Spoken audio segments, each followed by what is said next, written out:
Hey guys, welcome back to PED 110. This week we're covering Chapter 8 and Chapter 9, Nutrition, Health, and Fitness, and Achieving Optimal Body Weight.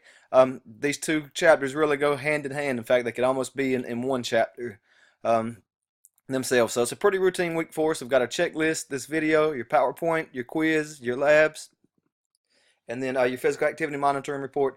Same thing for Chapter 9. One thing that is different this week is you'll notice that it's not due until July 8th, so you get a week off. Nothing will be due on July 1st or that week of the 4th of July.